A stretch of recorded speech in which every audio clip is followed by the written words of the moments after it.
Hi, this is Manuel with Entagma, and today I have something beautiful for you called Detroit Agate. This is not a gemstone, instead it is something very special created in Detroit. It is layers of car paint. So when car manufacturers are painting their cars in the shop, layers of car paint accumulate, and if you then take these dried, hardened layers of car paint and cut them and polish them, you get these beautiful gemstones out of it. Like, for example, this one here. I think this is CG though. I have found another one, as you can see here. From the outside it does not look too beautiful, but as soon as you start cutting it, it shows these beautiful layers of color. And today I want to create something like this inside of Houdini. So let's dive into Houdini and get started. So here we are in Houdini, and to get started, let's lay down a geo node. Geo, and let's call this one, let me get the parameters out of the way. Let's call this one Agate, like so, and let's dive inside. I want to start with a sphere, so let's lay down a sphere and set this sphere to be polygon and up the frequency to say 6 to have some polygons to work with.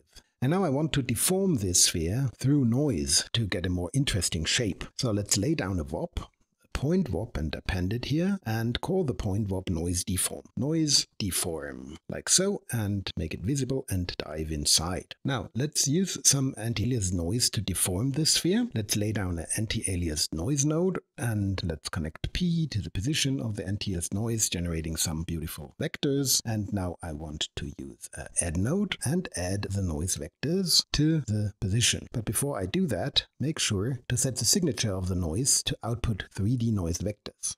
Like this, and now we can connect this to P and we get some noise deformation. Let's make this noise deformation a little more interesting by first introducing the possibility to move through the noise field. Let's create another add node.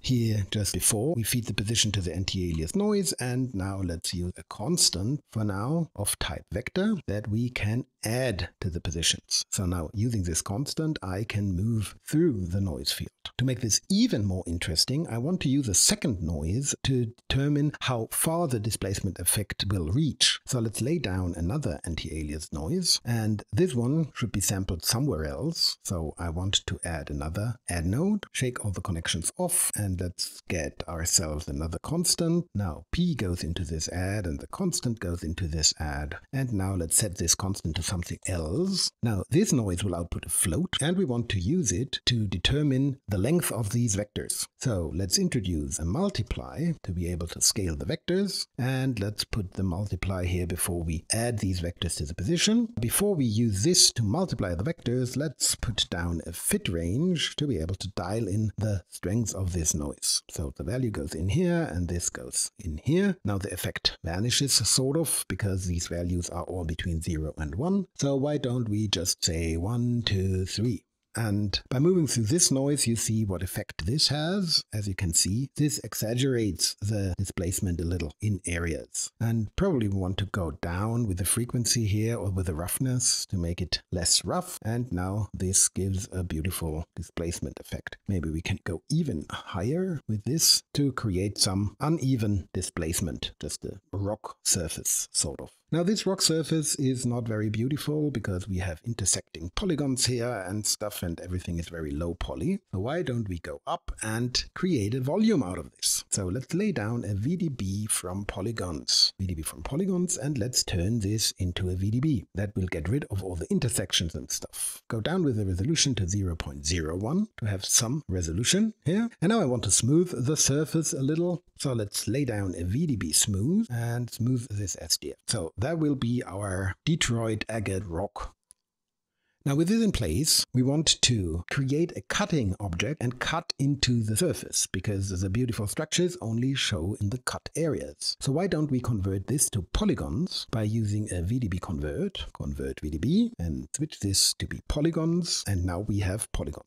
I want to select some points on this polygon object and create passes between the points. And then I want to use these passes to cut ridges into the surface. So first, let's lay down a group expression to select some points. Group expression, because I want to randomly select points, and that is easy with the group expression. Let's go in and call the group start points. start points. Now to select random points, I want to use a random expression, and this random expression should use pt_num as a seed. And now if this random expression is smaller than, say, 0.01, then the point should be selected. And you see, with this expression in place, the group selects random points on the surface.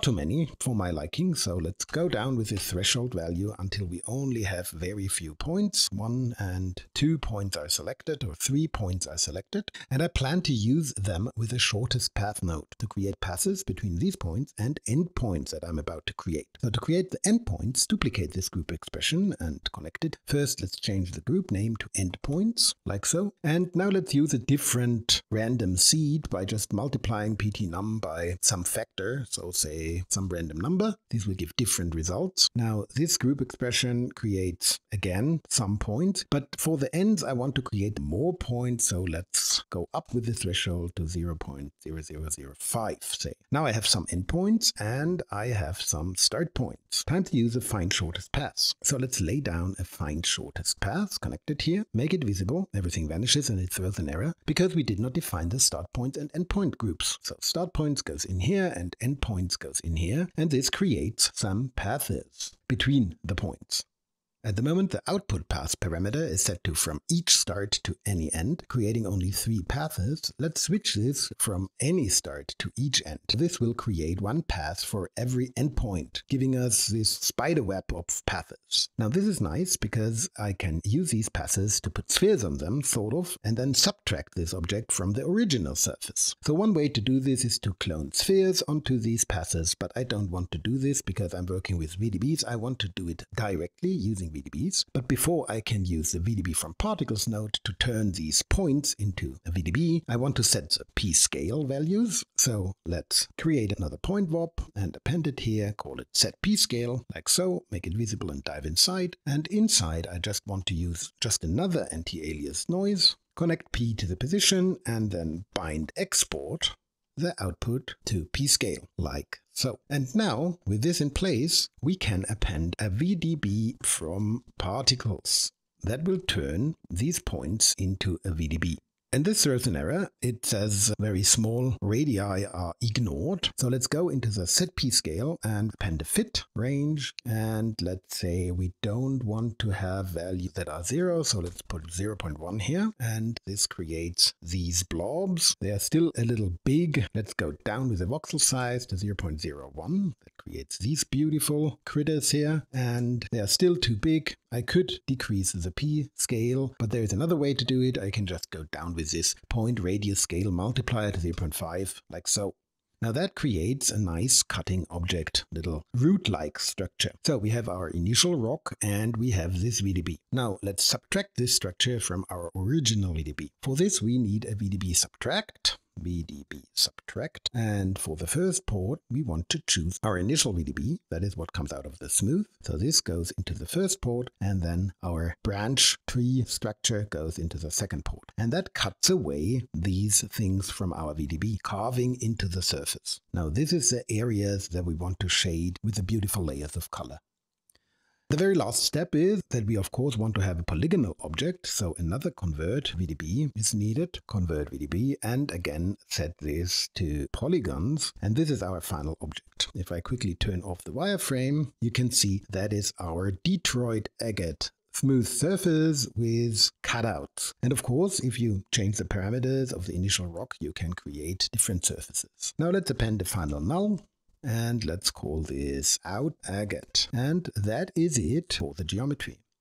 Maybe before we go into rendering, and I want to use Solaris and Karma for rendering, let's first create a background object, a seamless background. So let's lay down a box and maybe call this seamless, like so, and let's dive inside. Let me get myself a little room here. And now if I select primitives, I can select the front primitive and then the side primitive, but the last one and this down here, these will stay. And now over the viewport, hit tab and say blast, and it will blast away all these primitives. Now we can reverse these polygons because the normals are facing outwards, but we want the normal to face inwards. And now we can use a polysplit to cut edge loops into this polygon by going to the polysplit and selecting edge loop. Then we can hover over the polygon and just click here to create an edge loop. And then let's just append another polysplit for the backside, make this visible again, edge loop, and cut it here. Let's switch back to smooth wire shade to see our actual edge loops. And now I want to smooth this out. So let's append a subdivide and set the depth to 3. And this will be our seamless background. Now another null and call this out seamless, like so. Now our geometry is prepared. Now let's dive into Solaris and shade this. To do this, let's go up here and switch over to Solaris. And this layout shows us the scene graph tree and the stage here in the network editor. Let me quickly move these panes a little bit. Let me move this over, and then let's get rid of the parameters just to save a little space, and press P over the network editor. And maybe we can get rid of these two just to have a little more room here. So the first thing that I want to do is bring in my objects. For this, I can use a SOP import. So let's lay down a SOP import and immediately call it Agate, because this is meant to import our Agate. And let's select from here the object that we want to import. We could, in theory, use the entire object, but then the import will change as soon as we change the view flag. So let's instead select the out Agate null accept. And here we have our Agate. And then we want to bring in our seamless. So duplicate the SOP import, call it seamless, and let's import our seamless by navigating to the out seamless. Accept, and here's our seamless. Great. And you can see that these two SOP import nodes add stuff to the scene graph. So we have a mesh called seamless here, and we have a mesh called Agate here. Now let's put them together by using a merge, and you can just merge these two, and now we have both in the same scene graph, and we want to be able to transform them. So let's lay down the transform node, duplicate it, and put one transform here and another one there. Now we can use this transform for the seamless to make the seamless a little larger. So go up with the scale to 3, say no, that's not enough, say 5 to cover the entire background. Still not enough, say 8, and let's move it up a little, like so. So that is our stage, although it is still not large enough, but we can make it larger later. And now we want to add a camera to our system. So we can use another merge just to keep things organized, and go in here and create a camera. Let's merge this camera in. Now we have a camera, and we can look through our camera 1. Lock the camera, and you can move around, actively moving the camera to here. With this in place, we can immediately start to use Karma, and we can use Karma directly here in the viewport by just going to this Perf menu and switching from Houdini GL to Karma. Karma needs a short while to initialize, and then you see Karma is rendering. But it looks not very interesting because we do not have a texture yet, and we do not have a light. So maybe we first want to add a light. So let's lay down an environment light to load an HDR. And merge it in here too. And now let's pick a map for this. Go to the parameters, and under texture, let's go to HIP. And here I downloaded a HDR map from SIBL, and I will load the EXR in. And as soon as it updates, you see that we get some decent shading. Maybe it's not bright enough. So let's go up with intensity to say 5. And this gives us a brightly lit rock. With this in place, we can now start to build the shader. To create a shader inside of Solaris, we lay down a material library. That is sort of your matte network. And I can put it here between these two merges. And let's first create a shader and apply it to our object. First, I want to create a shader for the background. So let's just go with the principled BSDF principled shader. That's the standard principled Vex shader. And at this point, I want to tell you that I'm using Karma on the CPU. And that is why it is supporting Vex-based shaders. If you want to use XP, then you would have to go with Material X. But there is no way to sample the volume for the Agate later, so I'm going with CPU and Vex. This principled BSDF will be the floor, and just to see if it is working, let's switch the base color to something ugly like this green. And now we can apply this, if we go to our material library, by first selecting our shader here. So let's go into our shaders, material library floor. Then we tick Assigned Geometry, and then we can just drag and drop the geometry path from this scene graph here. And this should go to the seamless. So let's take this and drop it in here. Now this updates and we get an ugly green background. Now we can go into the material library again and do the same for the rock. But with the rock, I don't want to use a principled BSDF shader. Instead, I want to use a material builder node. Because I am planning on sampling an external VDB for these carvings here. I am planning to use the SDF that we created during the building process to sample how far these areas here lie inside of the original rock. And then I can use these values to shade these areas with these nice stripes. And because I want to do that, I'm using a material builder. So let's call this material builder Agate. Let's dive inside and you find all of this business in here. And instead of using a principled BSDF, I want to use a principled shader core here. So this shader core can be used, and I want just to connect F to F. That is the BSDF, and it goes out to the surface output. And now let's set this to some other color like red and see if it works that we apply it. And we can do this from the material library. If we click this little plus here, we get another slot. And now we can say, let's choose our Agate. Accept. No, that did not work. It put a pass here, and we just want to have Agate. Like so, because we have this material path prefix, and that is materials. And now let's drag the Agate into this geometry path field, and it should update. And now we have this red shader on the Agate. Now everything is in place, and we can just start to build our shader. But as I told you, I'm planning on using the SDF that we created inside of the shader. So we first have to export the SDF out. To do this, quickly switch back to the OBJ context and go into the Agate. And here we have this VDB from polygons and then the VDB smooth. So that, let me press space H here, that is the SDF that we want to use. That is the unaltered rock, the rock without the carvings. To make this work, there's one thing that we have to do. We have to go to the VDB from polygons and tick fill interior. Otherwise, the interior will be hollow, so no voxels are created in the interior. But we need these voxels, so we tick fill interior. And now we can just use a rock geometry output and connect it here to the VDB smooth and save this to our HIP directory, and I call it rock VDB 3 because I already have two versions, rock VDB 3. Accept and then save to disk. So this created this VDB file, having all the signed distances inside and outside of the rock. Let's switch back to Solaris and go into the material library and into our Agate shader. Let me move the parameters out of the way a little. And now I want to sample the VDB that we just created from inside the shader. And I can do this if I use a volume sample file, volume sample. Here you can read an external volume file and you can put in a sample position and sample the values of the file. And I could use P that comes in here over the global, so this is a shading point, but I want to use a rest position instead, a rest position, because that is the position that is consistent even if the stuff gets deformed, which is not the case in our case, but why not? So connect the rest position here and then go to the volume sample file and select the file from your HIP directory. Me tick this off and select rock VDB 3. Now this VDB where the actual position of the surface is. And I can use these values. But before I do this, let's first visualize them by just connecting them to the base color here.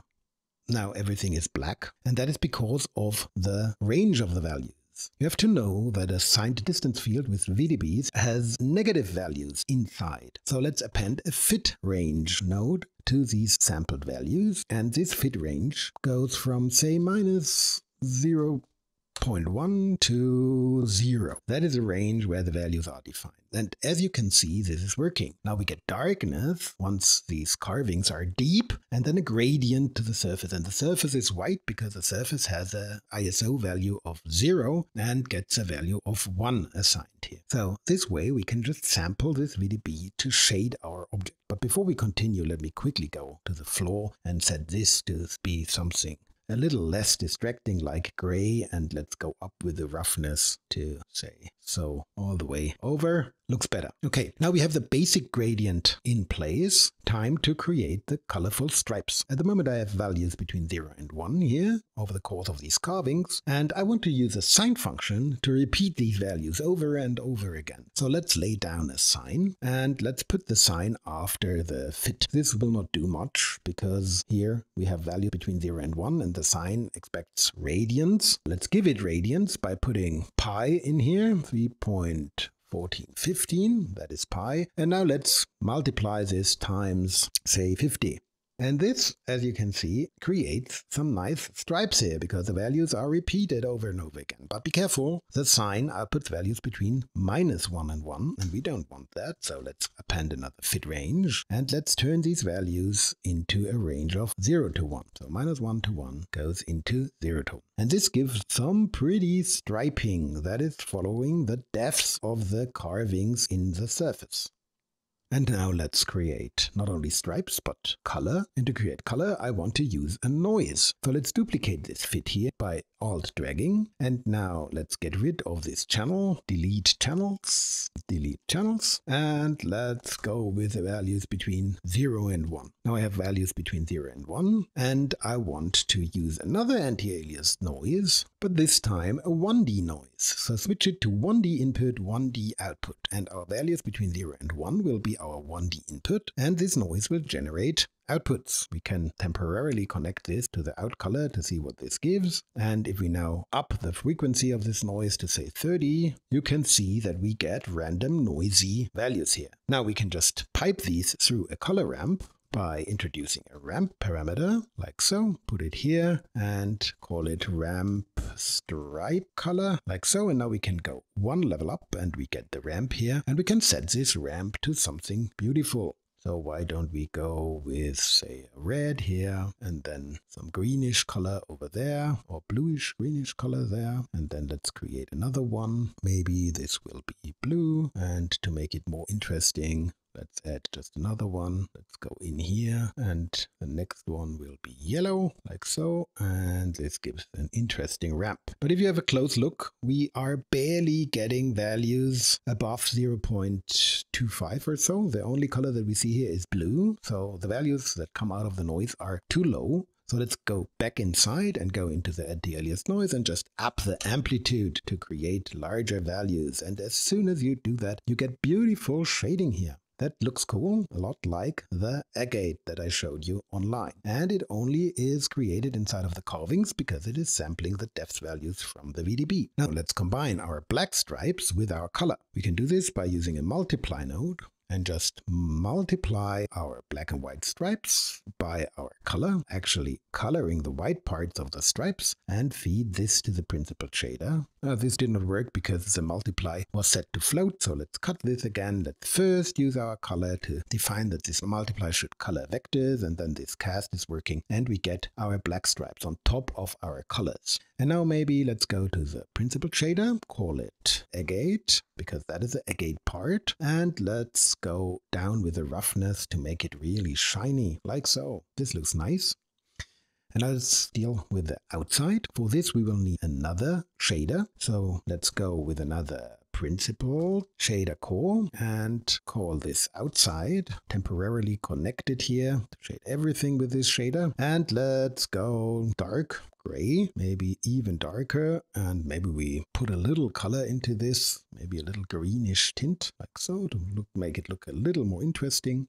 The surface is a little smooth for my liking, so I want to give it a little bumpiness. Why don't we just use another anti-alias noise here and use a displace along normal and use this noise for the amount, and we have to connect the rest position to the noise so that the noise gets sampled, and then all of this goes into this base normal here. The displace normal goes into the base normal, and that will displace the surface, looking a lot more interesting. It's a little strong, so why don't we go down with the scale to 0.5 to make it less strong. And by the way, if you find this light gizmo being distracting, you can just turn it off here from the side. So that is our outside, and now we want to blend both.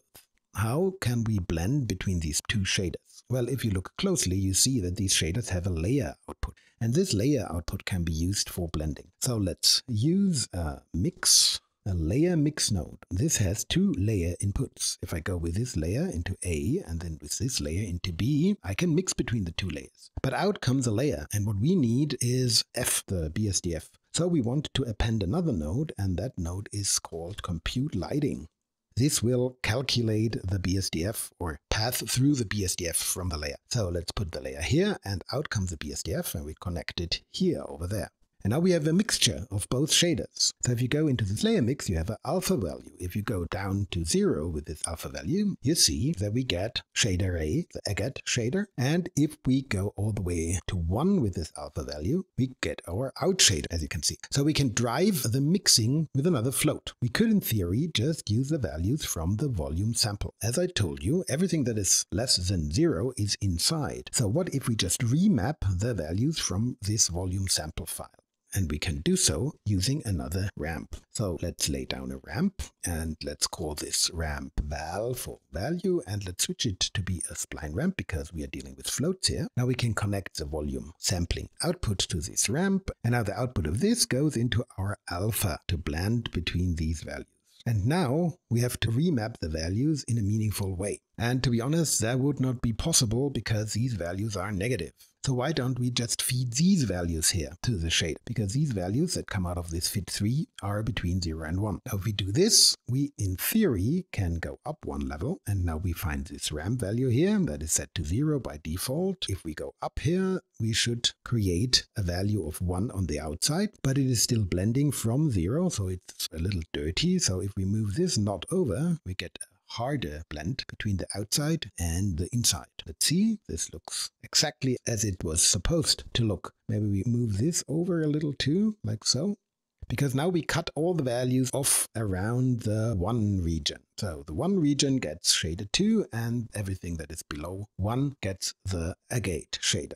And there you have it. Now we have a nice rock that is black on the outside and has these beautiful carvings on the inside. Maybe let's go up 1 level and add just another area light to make the lighting a little more beautiful. So let's create an area light and just connect it to this chain to add it to the scene. And we can just go here inside of the viewport directly. And maybe we have to turn up the intensity of the area light quite a bit, say to 30, or maybe even more, say 80. And let's move it to the other side. Well, 80 is a little strong, 40 like so. And let's position this to give it a little more brightness on the left side.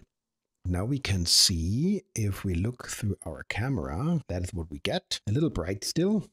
Maybe we just move the light a little back and make it a little smaller, like so. Rotate it a little, give it more rim light character, like so. The black parts of the rock are still quite shiny. I don't want to have that. So let's position my camera first. And now let's go into the material library again, and then into the Agate.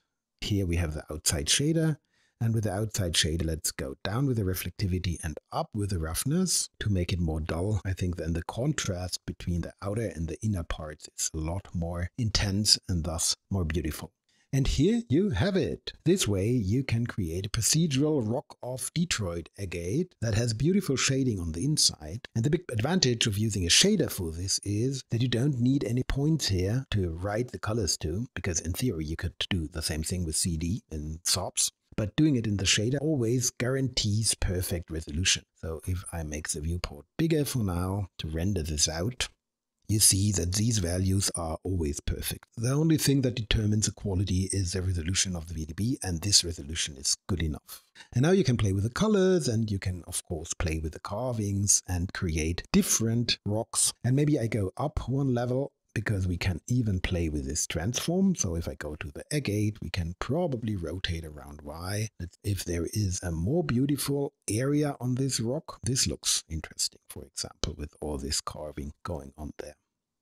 And now if you want to render this out, really the last thing that you want to do is to append a karma lob. And here inside of the karma lob, you can specify your resolution, and you can exactly set the sampling with pixel samples and their minimum and maximum ray samples, and then you can render it out from there. So thanks a lot for listening. I hope you learned something from this tutorial and have fun creating Detroit agate. If you like what we are doing, please consider becoming a Patreon. not only for supporting Entagma, but for access to in-depth courses on topics such as particles, vellum, geometry nodes, and so on and so forth. And at this point, let me say thank you so much to all our existing Patreons. Without you, this channel would not be possible. Thank you.